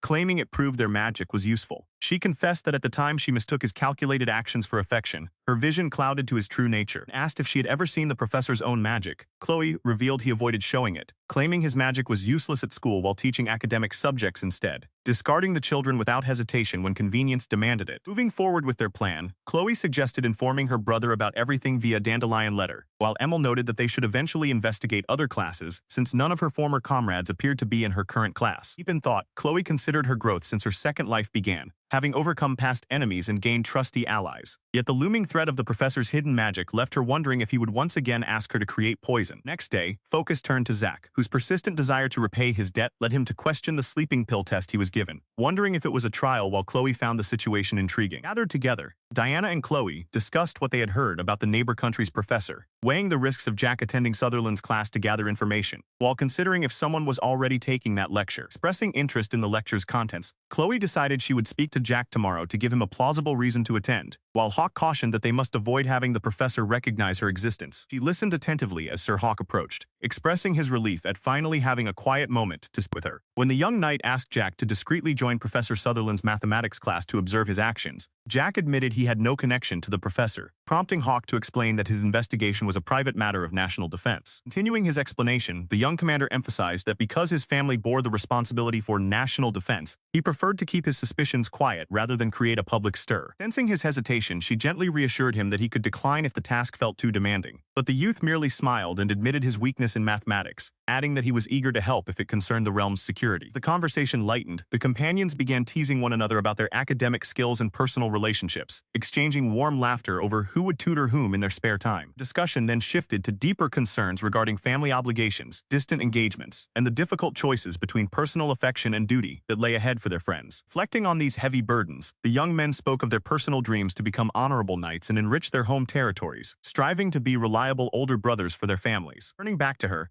Hawk shared words of gentle comfort regarding the uncertainties of youth and love, encouraging her to take heart even when the future seemed uncertain. With their plans settled, he requested a full report during the upcoming winter break when they returned to the borderlands, while the rest of the group finalized their remaining study arrangements. Their time in the royal capital drew to a close. She quietly contemplated the strong bonds forged among them and marveled at how the mysterious dragon egg had reacted when fed her magic. Observing the egg's stable condition, the group discussed how the creature was absorbing magical power to survive and recognized the urgent need to protect it from the impending winter chill. Realizing that dragon eggs were extremely sensitive to the cold, they pondered building a protective shelter or shrine around it to shield the delicate life within from harsh weather. Though some suggested asking the Marcus or local carpenters for assistance, Lyde reminded them of the temple's strict neutrality and the complications of owing political favors. Unwilling to compromise their standing or rely on outside help, they agreed that constructing a simple sanctuary on their own would be the safest path forward. Channeling her innate elemental powers, she extended her hands and invoked wood magic, instantly manifesting a lush, protective wooden structure out of thin air to encompass the egg. Stunned by her extraordinary display of wood magic, her companions expressed their awe before exchanging affectionate farewells and preparing for their return journey to the Rosenberg domain. He felt a profound sense of relief after Arshel embraced her as his sister once more of his own free will, wiping away her lingering tears. Determined not to shed any more tears before him, she smiled brightly and bid him farewell, wanting his memory of her to be that of a happy, joyful sister as she set off. As they made their way along the road leading from the royal capital back to the Rosenberg territory, a sense of ease returned to the group upon crossing the border. However, Lyde turned to Chloe with a solemn request to make a detour toward the border town of Renaud, revealing that an unforeseen problem had recently arisen there. Chloe, Hawk, and their companions arrived in the town on horseback, looking around at the quiet surroundings. As they rode through the streets, Hawk noted that the town seemed far less lively than it had years ago, while Lyde mentioned rumors of the magistrate's daughter taking over duties due to her father's illness. Entering the residence, they were met with surprise, as the staff inside wondered who had barged into the office without warning. Hawk demanded to see the magistrate, but the man lounging comfortably inside casually claimed that the magistrate was unavailable. The man introduced himself as Lucien, while Lyde recognized him as the Lord's aide, creating an uneasy tension in the room. Ignoring Lucien's attempts to deflect, Hawk firmly demanded to be led directly to ride the magistrate. Crossing through the hallways, Hawk pushed open the door to the magistrate's bedchambers without hesitation. Lying bedridden and pale, Ryde apologized weakly, explaining that his health had suddenly collapsed a month prior, leaving him completely incapacitated. Examining his sickly state, the group questioned why no report had been made to the Lord, and why a civil servant was managing official duties in his place. Chloe stepped forward to inspect the bedridden man, leaning in closely to observe his complexion. Noticing the yellowish tint in his eyes and skin, Chloe recognized the symptoms of poison, immediately ordering the guards to detain everyone in the residence, including Lucien. Chloe revealed to Ryde that he had been poisoned over time, promising an antidote but warning him that his internal organs were permanently damaged. Overcome with shock and sorrow at the betrayal, the magistrate wept silently. The next morning, after Chloe had brewed the antidote for Ryde and alerted her grandfather, the entire household staff was gathered in the main hall. Addressing the gathered servants, Hawk sternly announced that because they neglected their duties and stood by while the magistrate suffered, they were all fired. He stood back as Lucien confidently asserted that he would take over as the next magistrate once Ryde retired to recuperate, assuring the staff that their lord would recover in time. A staff member pointed out that magistrates are appointed directly by the lord, and a commoner could never hold such position. Lucien merely declared with absolute certainty that he would indeed become the next magistrate. He openly confronted the two female attendants, questioning their extravagant lifestyles, and pointing out that the town's security and administration relied on the accumulation of tedious tasks, accusing them of taking advantage of the magistrate's kindness. The young man's jaw dropped in complete shock when he realized that the young girl standing before him was actually Lady Chloe, the Lord's own daughter, while the two secretaries lamented losing their positions. Boldly turning his attention to Chloe, Lucien proposed that she marry him instead of staying isolated, suggesting it would be a mutually beneficial arrangement if he became the magistrate. While the surrounding girls marveled at Lucien's unshakable confidence, one of the staff members angrily lashed out, only to be reminded that Chloe was the one who had saved the magistrate with her antidote. Chloe produced a bag of poison found in Lucien's belongings, exposing the lethal nature of the herbs and leaving the young man stuttering in desperation as he claimed it was all a mistake. At that moment, the Margrave entered the room with an imposing presence, listening quietly as Chloe reported that the magistrate was resting safely after receiving emergency treatment. Margrave immediately ordered a full interrogation of everyone present on suspicion of theft, embezzlement, and attempted murder, causing panic to erupt among the corrupt staff as they frantically pointed fingers at one another. Focusing his chilling gaze on Lucien, the Margrave demanded to know if he was the one responsible for poisoning Ryde and seeking power. Lucien collapsed in terror under the terrifying aura of the commander, who pitied the sheer audacity of someone attempting to seize power through such pathetic means. Later, as they rode home together, the Margrave noted Chloe's sudden surge in popularity and discussed the marriage proposals pouring in from various high-ranking noble families. The old commander firmly stated that political marriages were unnecessary for their family, advising Chloe not to lead suitors on, while she quietly pondered her true feelings regarding Jude. Overhearing the conversation, Jude reined his horse closer and interjected, declaring that if the matter concerned him, he would not allow such proposals. Margrave barked fiercely at Jude, refusing to give his approval and insisting that as long as he remained healthy, no one would rush Lady Chloe into marriage. He could barely hide his exasperation as Diana teasingly blurted out that he was simply saddened by the thought of the young ones growing up and getting married. Hawke quickly scolded Diana for her boldness, though he couldn't help but point out that she had hit the mark. After all, the old lord had personally come to fetch Chloe himself rather than leaving the cleanup to Leonard, while Chloe gently urged Emil to stay quiet as well. Turning to Chloe, the Margrave assured her that she need not burden herself with the administration of the territory, offering her complete freedom to live as she pleased. Listening silently, Chloe recalled how he had offered her those exact same reassuring words years ago to relieve her of any forced obligation. Yet in her heart, her devotion was genuine. She truly loved Rosenborg and wished to protect and nurture its future out of pure affection rather than duty. Softening his stern demeanor, the elderly lord clarified that his determination to defend the realm was not merely to appease her or her brother, but had been his own unwavering resolve for a long time. The gentle look, he asked her to remain by his side, to which she warmly agreed, adding that she would do so alongside Hawke. As they rode together through the falling autumn leaves, a lingering shadow of doubt remained. Thoughts shifted back to the sinister details of the plot, recalling how Ajiro leaves could never be harvested anywhere within Rosenborg. Lyde had warned that the substance used was a high-purity poison crafted by a master alchemist, noting that a man of Lucian's standing shouldn't have possessed such high-level connections. Chilling question echoed in the quiet darkness of her mind. Just how had a simple culprit managed to obtain such a rare and deadly poison? Upon their grand return to the Rosenborg estate, Lord Richard, Chloe, and Jude were met with joyful acclamations from the household staff, all eager to welcome them home alongside the energetic little dragon Emil. As they made their way through the courtyard, Chloe could not help but notice how unusually hectic and bustling the estate grounds appeared. Grandfather clarified that an outbreak of magic beasts had plagued the western forest for the past fortnight, leaving the local troops exhausted from continuous extermination efforts. Jude assured them that he could resolve the situation swiftly. The old lord suddenly swept Chloe up off her feet in a boisterous display of affection, much to her humorous protest. Teased that his fussing sounded remarkably like his late wife, Lord Richard simply chuckled before handing off the horses to prepare for the task ahead. Taking charge with quiet authority, Chloe instructed Jude to accompany their grandfather and dispatched Emil to assist, while organizing medicine and potions for the extermination team. Observing her swift efficiency, Diana praised her impressive drive in supporting Lord Jude and managing the territory's needs so seamlessly. Diana secretly wondered why Chloe chose to remain in the shadows rather than stepping into the spotlight alongside her brother to lead everyone openly. Admiring the profound affection the people held for both siblings, Diana felt a deep desire to witness the bright future of Rosenborg under their combined guidance. After granting Diana a week of well-deserved rest to visit the orphanage, Chloe sought out quiet chores among the horses to clear her mind. Contemplation was interrupted by a heartwarming reunion with Maria and little Roland, who ran to embrace her with overwhelming affection. Holding the child in her arms, she marveled at how heavy he had grown over the past 3 months, though Maria gently pointed out that Chloe had grown significantly as well. Looking into Maria's warm, familiar gaze, she suddenly realized that the eyes she once had to look up to were now almost at her own eye level. Quiet reflection washed over her as she recognized not only her physical growth, but the maturity of her heart, nurtured over the years by Maria's unconditional care. Surrounded by those who had stood by her through every hardship, she vowed with absolute certainty to protect every single person in Rosenborg. She briefly envisioned a warm, harmonious image of herself, Jude and Roland spending peaceful time together, but quickly shook the daydream away, reminding herself to stay focused. Meanwhile, the maid happily announced that a warm bath had been prepared, offering to help bathe young Roland, who eagerly accepted with a cheerful shout as they made their way inside. Later, Emil returned home completely exhausted, reporting that while the support troops managed to wipe out the magic beasts, the creatures were unlike anything the soldiers had ever encountered before. Shortly after, Jude and his knights finally returned from the subjugation effort, exhausted but victorious, dismissed his crew to rest, and then suddenly collapsed onto the ground from severe magic depletion. She rushed to his side. Jude explained that the creatures were a new species of worms immune to fire magic, which had forced him to push himself far beyond his normal limits. Went on to describe how he and Jude had to painstakingly freeze and defeat each beast individually without destroying the entire forest, before officially granting the extermination team a week of rest. Panicking at his sudden collapse,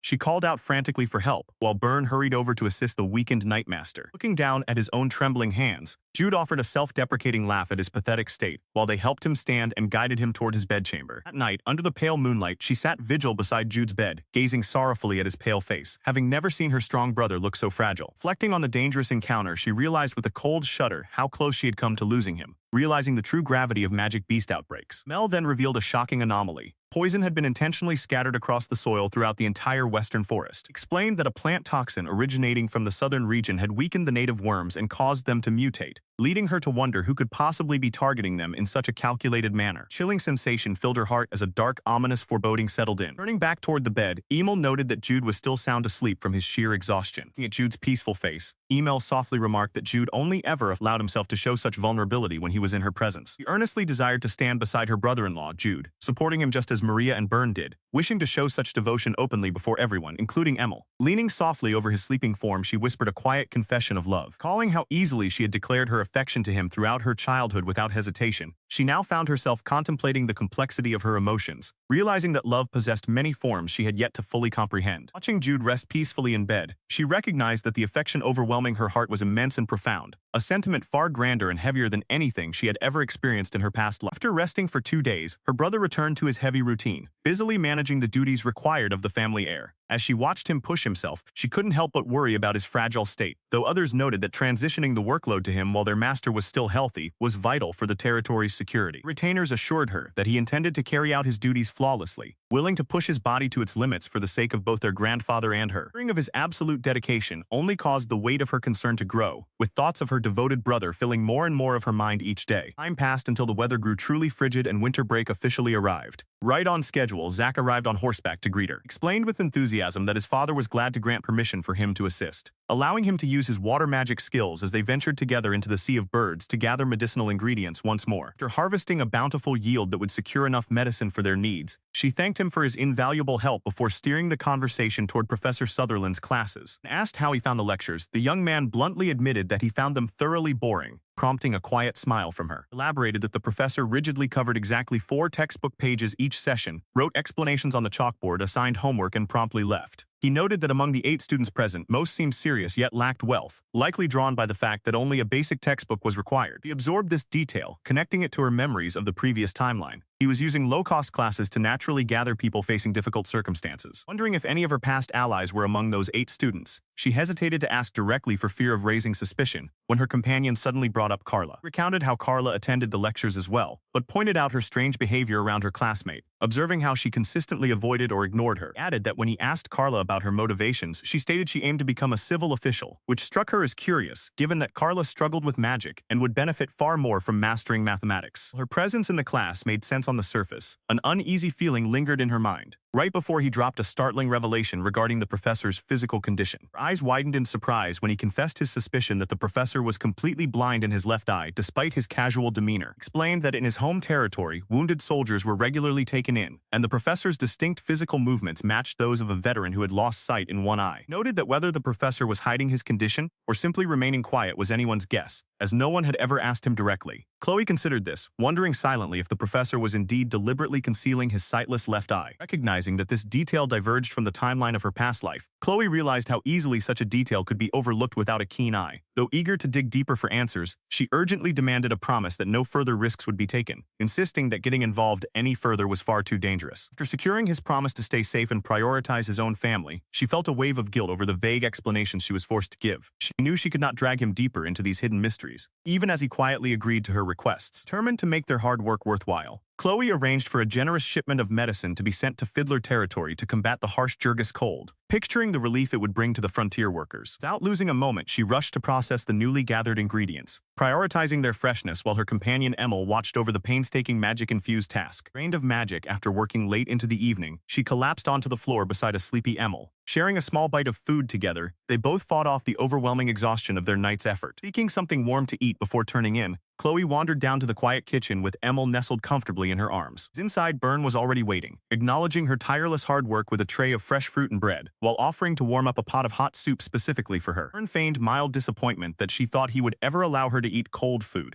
gently chiding her for worrying about him when he was more than happy to serve her. As winter settled over the estate, Bern expressed his deep respect for her dedication to the territory's residents, readily preparing the late-night meal as Chloe offered her heartfelt gratitude. Presented the freshly heated bowl before her, encouraging her to eat up and warm herself after the long night. Delighted by the comforting aroma, Chloe dug into the warm soup, finding immense satisfaction in the meal while Emil snuggled contentedly against her shoulder. Watching Bern's gentle care, she found herself reflecting on his paternal warmth, a stark contrast to her biological father, whom she briefly wondered about, imagining him shivering away on a cold, desolate island. He reminded Bern that they had doubled the production of preventive medicine for the Jurgis cold this year, and Byrne agreed that thorough sanitation measures and mandatory consumption would keep everyone healthy. Finishing her meal with a satisfied sign, Chloe thanked Byrne for the delicious food and urged him to head home to his own beloved child for a well-deserved rest. She innocently suggested that the butler gaze upon the sleeping boy to restore his spirits, but he pleasantly corrected her, explaining that standing by her side was precisely how he was recharging his energy. Caught off guard by his sudden sentimentality, she could only blink in bewildered silence. Continuing his quiet confession, he mused aloud about how different things might have been had he married her late mother, Ellie, all those years ago.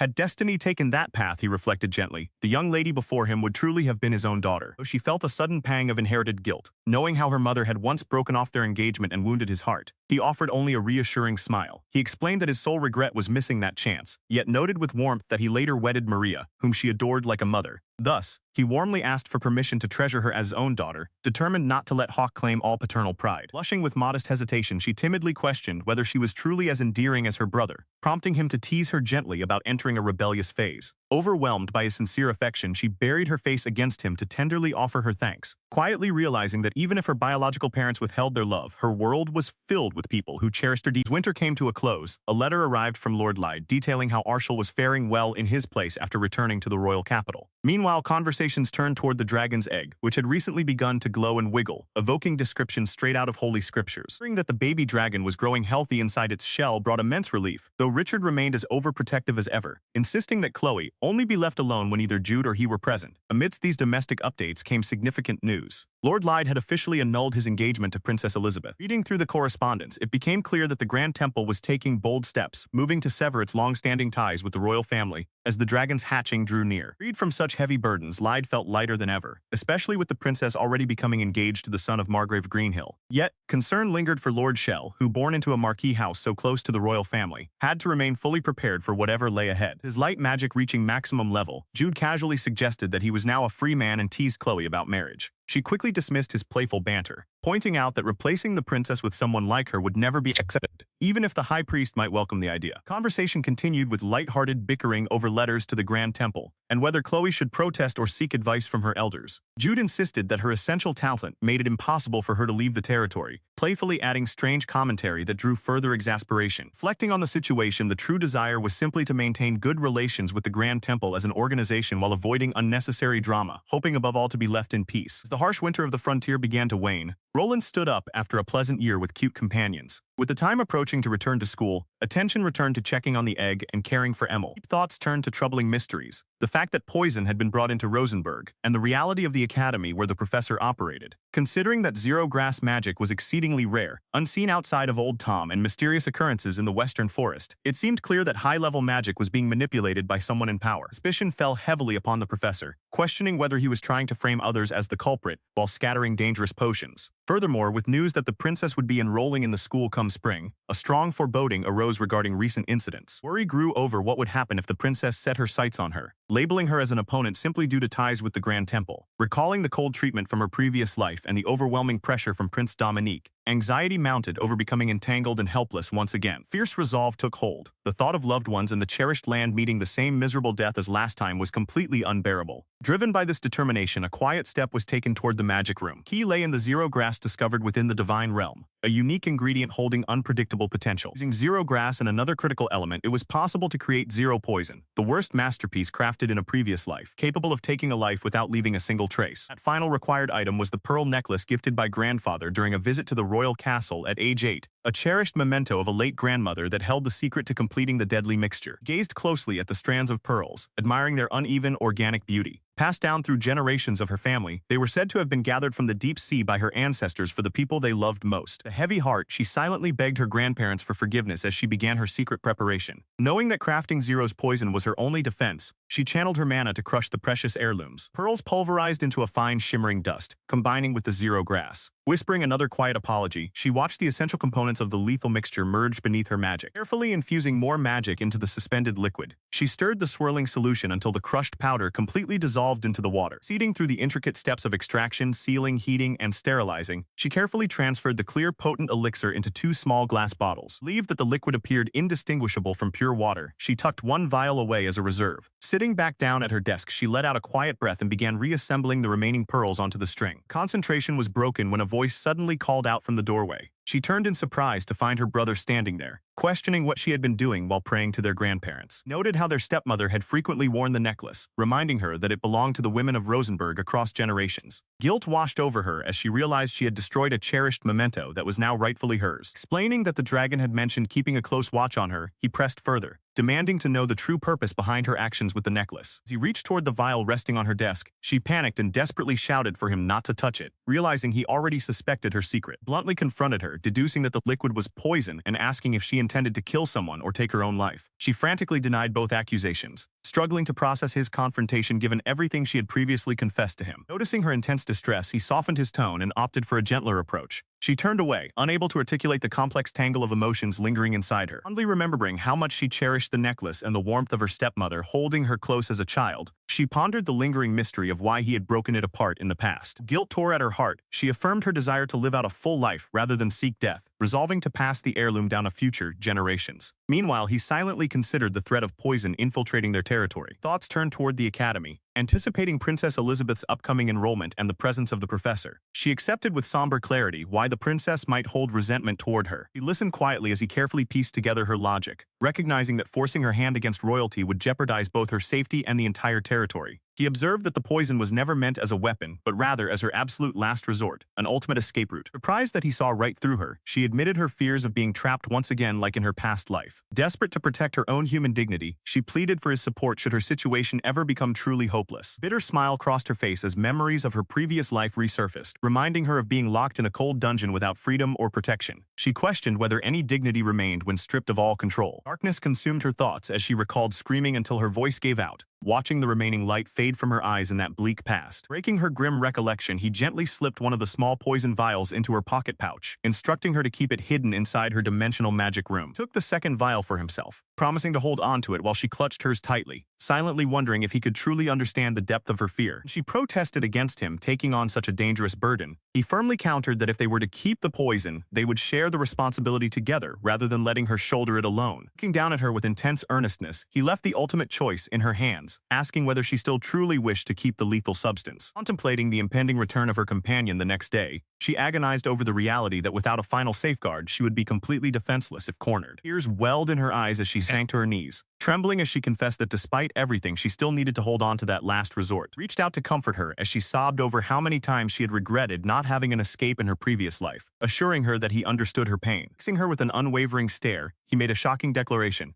If she was ever driven to drink her poison, he would immediately drink his right after her. Horrified by his words, she begged him to stop, but he grabbed her firmly, swearing that no matter where she was taken, he would fight to the very last second to save her. Holding her close as she openly sobbed and confessed her deep terror, he implored her never to give up on living, promising to protect her. Carrying her softly to bed, he rocked her gently until sleep finally overtook her weeping, whispering his devotion and unconditional love for her into the quiet. As Chloe stirred from her sleep, Maria gently greeted her, attending to her morning preparations. Inquiring about her brother's whereabouts, Chloe learned that Jude had already departed to direct this point. Maria confirmed that Lord Jude had personally asked her to assist with dressing Chloe before his departure. Left alone with her thoughts, Chloe quietly reflected on the dangerous poison of Zero concealed securely within her magic room. Carrying the heavy burden of the secret shared with her brother, she set off once more to attend school. Joined by Byrne and an energetic newcomer named Trory, the young boy proudly showed off his new uniform, eager for her approval. Diana teased Trory, claiming the uniform made him look far too young for such attire, but he quickly dismissed her teasing, insisting on hearing Chloe's opinion instead. Chloe offered a warm compliment while gently noting that the jacket was still slightly oversized. Rolling as her bodyguard for the new school year, Trory was assigned to the same grade as the princess to report her movements to Lord Jude. Surrounded by loyal friends and guardians who vowed to protect her, Chloe felt deeply moved by their steadfast devotion. Navigating her term-end examinations with calm composure, she silently prayed that peace would endure and that she would never need to resort to the lethal potion. Time passed smoothly as her second academic year drew to a successful close. Following the conclusion of the school year, she was honored with an invitation to the Grand Temple. Upon arriving, she marveled at the protective curtain of light magic, designed to maintain warmth and contain internal mana. Inside the shrine, the group gathered around the dragon egg, which radiated a brilliant, luminous glow. Emil reacted with joyful excitement as the egg sparkled even brighter in Chloe's presence. Marshall arrived to greet them just as Lord Lyde was pouring his mana into the glowing egg to foster its growth. The companions exchanged warm greetings, admiring how well the egg was developing under their collective care. Noticing how much Arshel had grown over the seasons, the group engaged in lighthearted chatter about physical growth and mana usage. Lyde gently cautioned that over-depleting one's mana could actually stunt physical height light growth, even if it expanded total mana capacity. Dismayed by the revelation, Arshal lamented not knowing sooner, promising to moderate his mana channeling. Lyde then graciously invited everyone to relax and share some special tea prepared within the temple grounds. As they enjoyed the rare tea imported from across the sea, Arshal proudly proclaimed his dedication as a co-parent of the dragon egg. Lyde offered a gentle smile, pleased to see the boy relaxed and in high spirits. Conversation shifted to Lyde's impressive advancement in light magic, having achieved the prestigious 5th rank at just 14 years old with a level exceeding 80. Emil cheered in agreement as Lyde explained that strength was essential for anyone intending to walk alongside a dragon. Chloe inquired about Arshal's studies at the divinity school. The young noble admitted candidly that he was struggling to keep pace with his rigorous classes while balancing his temple duties. Lyde offered comforting words, explaining that Arshal faced a steep curve compared to classmates born into priestly bloodlines. Strengthened by his mentor's understanding, Arshal stood firm in his resolve, taking pride in the arduous path he had chosen. Explained that he needed to master the foundations of the priesthood first, following the advice of Master Carino to prioritize his studies. Expressing her quiet admiration, she commended his relentless dedication. Suddenly, a subtle tremor shook the room as the dragon egg shifted in its place, signaling that the life within was steadily growing. Observing the vibrant energy radiating from the egg, they agreed it was expanding healthily. Satisfied with its progress, Lord Lyde seamlessly shifted the conversation to ask if she knew of a female student named Lulu who was preparing to graduate soon. Caught off guard, she wondered aloud why he would be familiar with Lulu.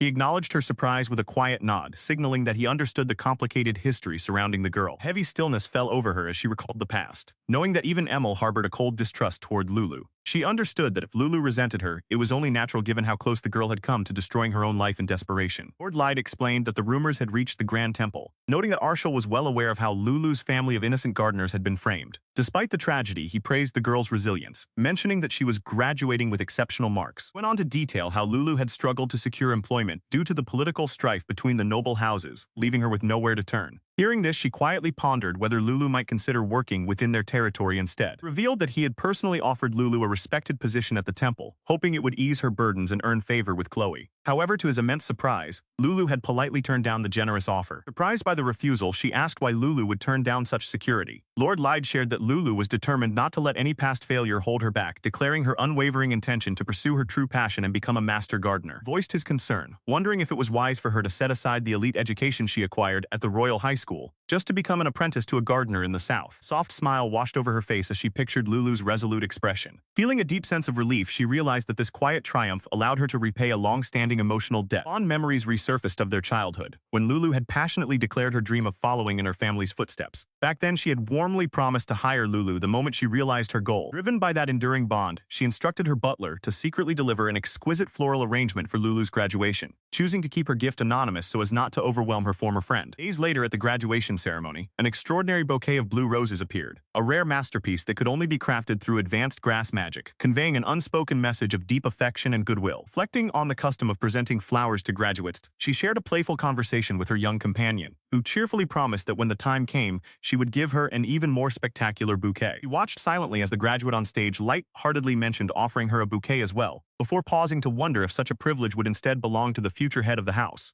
Below, among the seated crowd, Lulu gazed upward with a sudden spark of realization. Radiant, beaming smile filled Lulu's vision, instantly calling forth cherished memories from childhood when she used to affectionately call her princess. Echoes of past praise for her grass magic swirled in her mind, and tears of profound gratitude welled in Lulu's eyes as she recognized that same warm, familiar affection extending across the years. Wiping away her joyful tears, Lulu burst into a heartfelt laugh as applause echoed throughout the grand hall, honoring the moment. Meanwhile, far from the celebratory warmth, a brooding silence hung over a dark corridor, where a distant voice pondered the identity of Marquess Morgan's daughter. Correcting the title to Marquess Rosenberg's daughter, a sinister, sharp-fanged figure peered through a swirling, scrying pool, a predatory smirk crossing her face as she declared that her target had finally been